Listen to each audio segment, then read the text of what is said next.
I love it out here. Indeed I do. I love it out in the western cowboy lands of southern Arizona and in the spreading cowboy ethos that takes over a good deal of this great land. Oh, I love it indeed. This reminded me of something that caught my attention in one of those beautiful sunset pictures of cowboys making their way after a hard day's work. And the line above the picture said, "Everybody needs a code, a creed, a belief to live by." Do you believe that? Everyone needs a code, a creed, a belief to live by. Well, just for a few moments on this Thursday, I'd like to continue talking a little bit about cowboy ethos, cowboy ethics, and perhaps the cowboy entrepreneur. Let's gallop into that. I'm Stan Houston. This is Radio Always on the Edge. Radio right now. The Jesus Entrepreneur program is coming to you today, right now.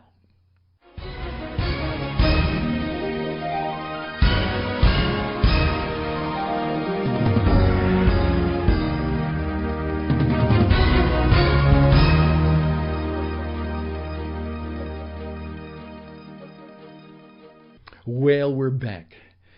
And yesterday, if you joined me, I said, let's talk about the Cowboys. And we might do that one more time. In fact, I know we might do it many more times, because fundamental to the Christian entrepreneur message is that way of looking for models, sometimes delightful little models of what we can be and what we can do.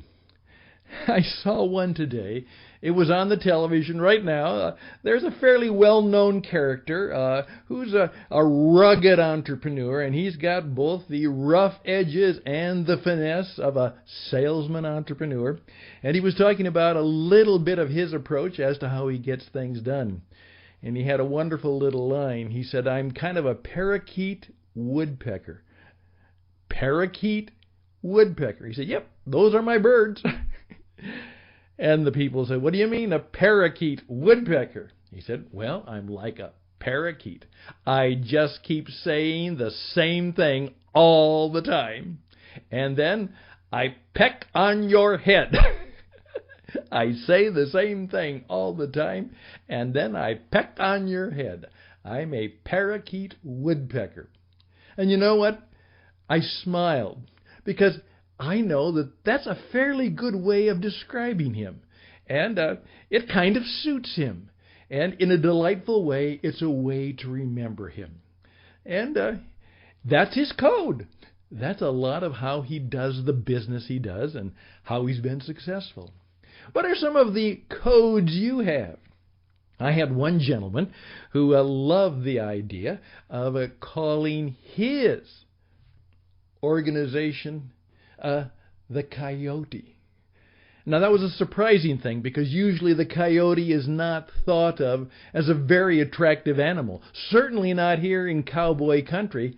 Even though we see them, they're a little bit scary, though there's really not too much to be afraid of. But if they find your small dog, bad trouble.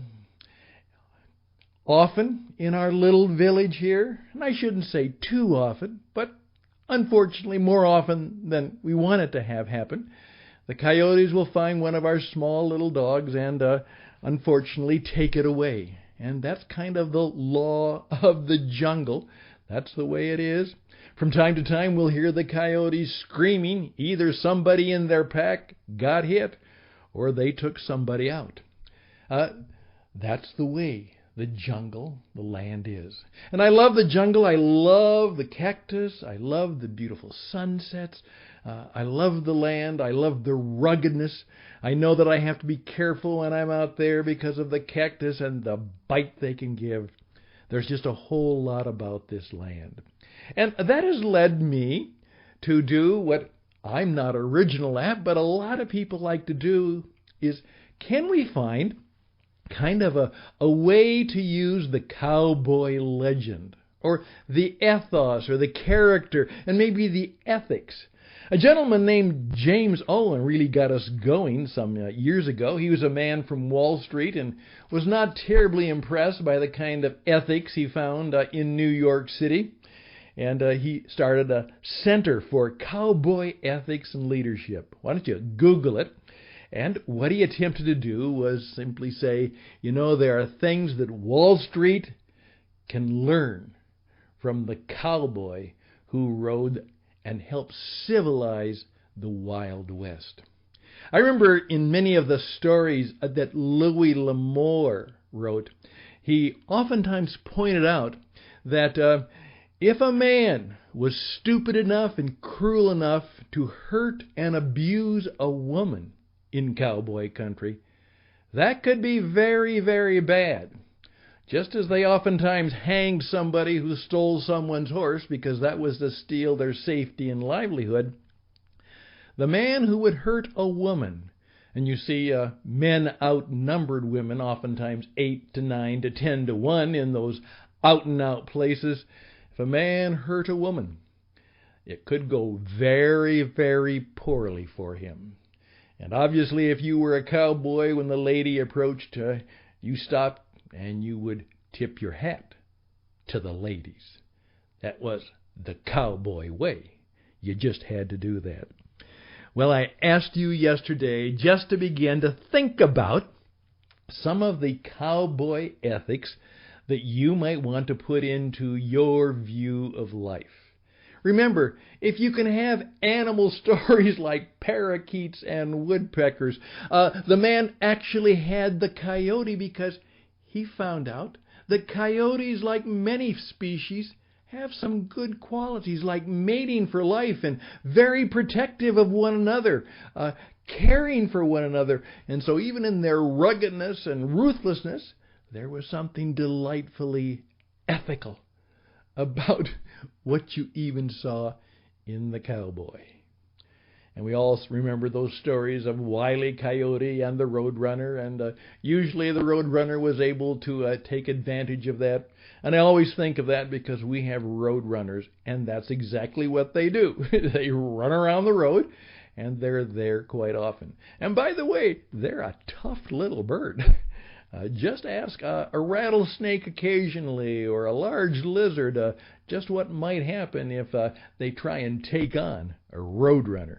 It might not go well for them either. As you see, I love the ethos and the spirit of the place. And I'm going out to White Stallion Ranch, my favorite place in the world, or one of them at least.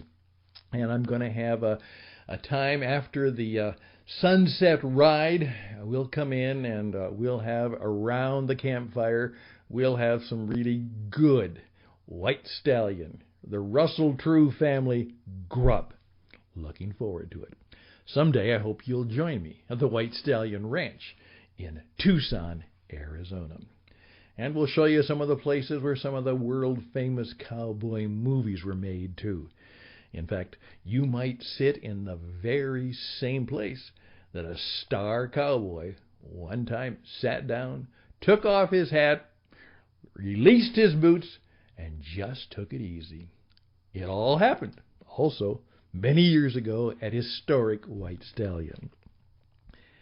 Well, to begin the conversation and to end it today, I thought we would just go through because I want to improve on it.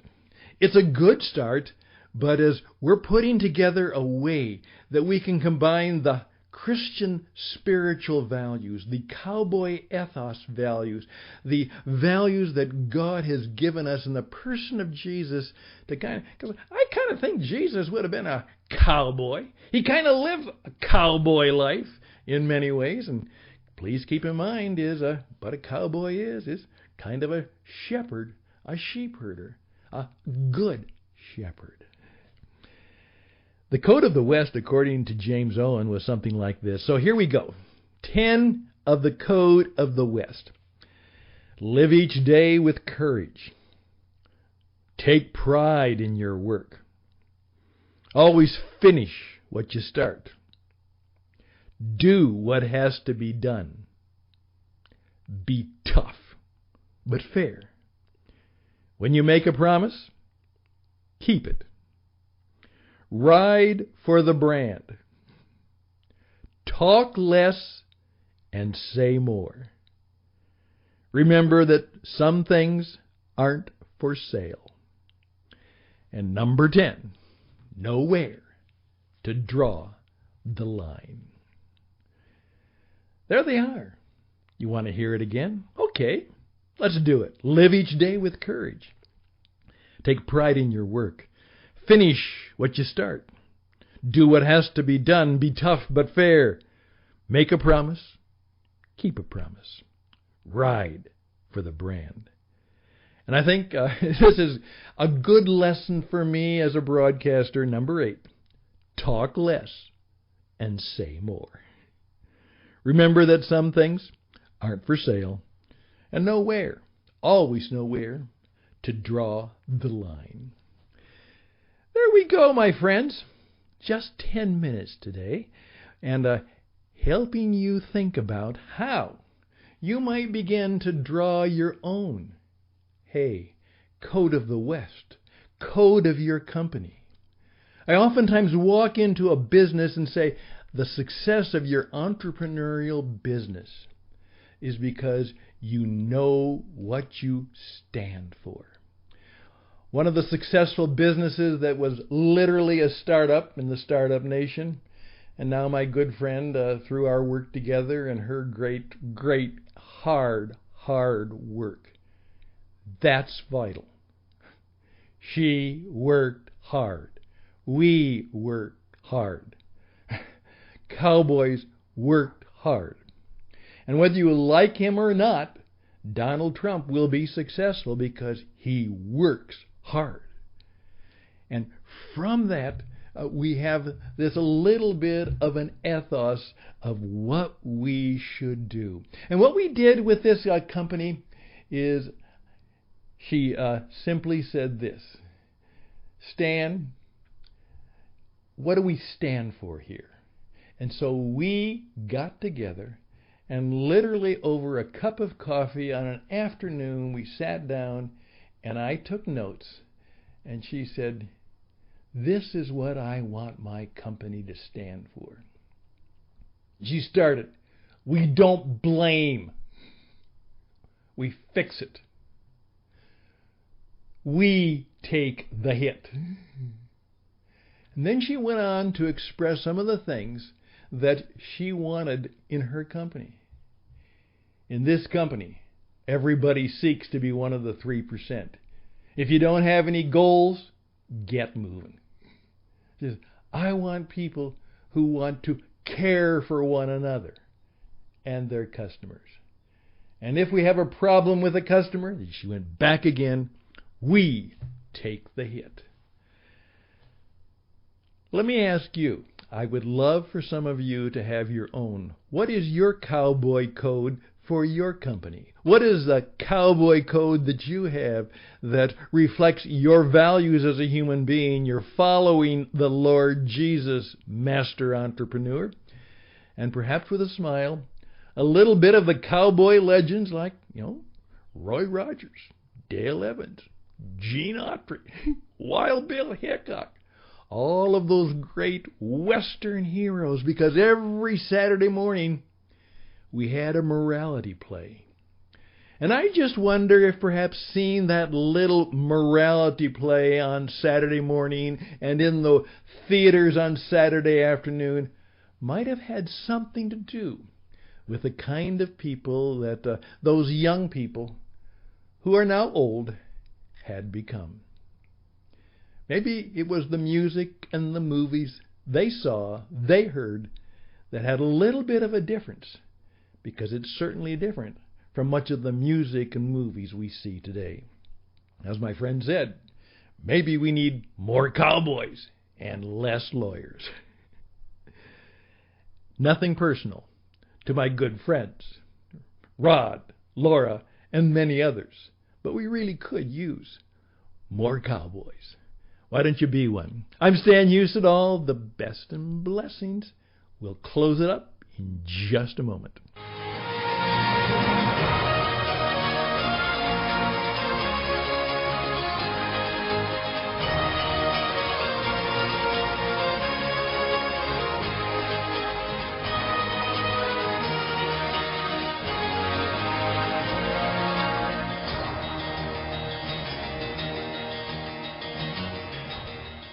and what I'm looking for to go out, and I will find it and I'll play it soon.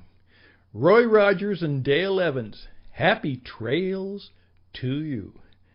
Until we meet again. I'm Stan Houston, RadioEdge77@gmail.com. Stan Houston, RadioEdge77@gmail.com. I can help you with your life and your business. I'm confident that I can. I can help you build a life, build a business, expand your brand, make things better, and if I can't, I know somebody who can help you. So, again, RadioEdge77@gmail.com, RadioEdge77@gmail.com. Go out there. You've got a brand. Expand your brand. And then ride for the brand. And perhaps sing a song. And talk less and say more. Bye for now.